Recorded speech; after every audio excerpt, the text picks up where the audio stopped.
Saya Agustinus. Mari kita kenal Alkitab, karena Alkitab pembimbing hidup.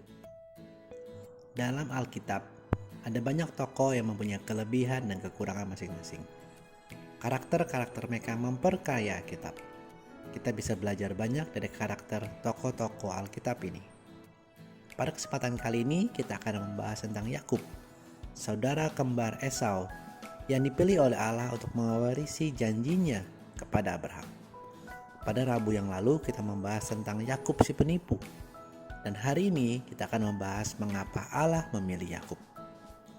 Dari keturunan Yakub, Allah membentuk 12 suku Israel. Dan dari keturunan Yehuda lahir Sang Juru Selamat, Tuhan kita Yesus Kristus. Berikut ini 12 anak laki-laki Yakub, yaitu Ruben, Simeon, Lewi, Yehuda, Dan, Naftali, Gad, Asher, Isakar, Zebulon, Yusuf, dan Benyamin. Dan paling sedikit satu anak perempuan yang disebutkan namanya di dalam Alkitab adalah Dina. Lalu, mengapa Tuhan memilih Yakub? Dia bukan anak sulung. Dia juga memiliki karakter yang buruk. Namun, jawaban atas pertanyaan ini adalah karena anugerah.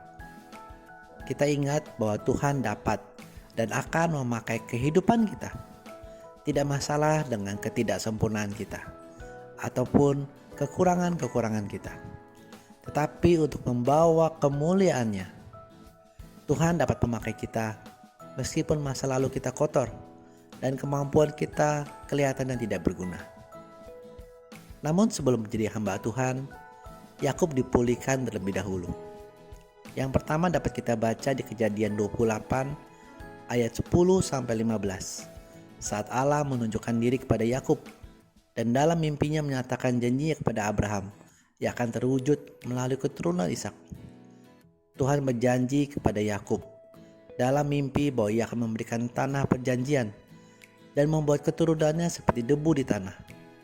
Melalui Yakub dan keturunannya, setiap bangsa akan diberkati dan Tuhan akan menyertai dimanapun dia berada.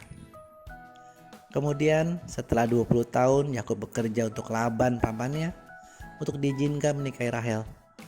Setelah itu Yakub membawa istri-istri, anak-anak dan segala miliknya untuk kembali berdamai dengan Esau. Di perjalanan inilah terjadi sejarah ini, yaitu pemulihan Allah atas diri Yakub. Dapat kita baca pada Kejadian 32 ayat 24-28. Lalu tinggallah Yakub seorang diri, dan seorang laki-laki bergulat dengan dia sampai fajar menyingsing. Ketika orang itu melihat bahwa ia tidak dapat mengalahkannya, ia memukul sendi pangkal paha Yakub, sehingga sendi pangkal paha itu terpelecok ketika ia bergulat dengan orang itu. Lalu kata orang itu, "Biarkanlah aku pergi, karena fajar telah menyingsing." Sahut Yakub, "Aku tidak akan membiarkan engkau pergi jika engkau tidak memberkati aku." Bertanyalah orang itu kepadanya, "Siapakah namamu?" Sahutnya, "Yakub."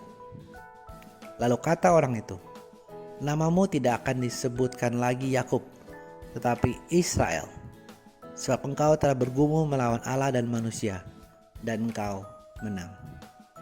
Tuhan mengubah namanya dari Yakub yang identik dari penipu menjadi Israel. Arti nama Israel adalah orang yang bergumul dengan Allah, atau orang yang bertahan sampai akhir, atau Allah menang. God prevails.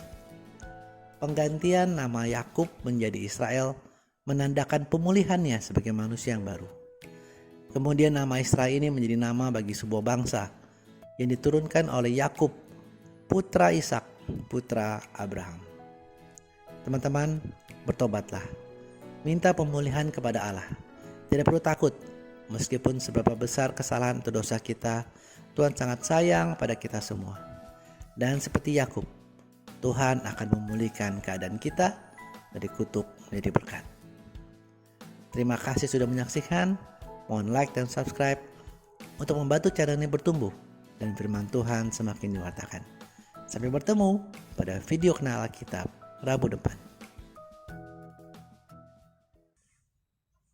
Kasih karunia Tuhan Yesus Kristus menyertai Anda sekalian. Amin.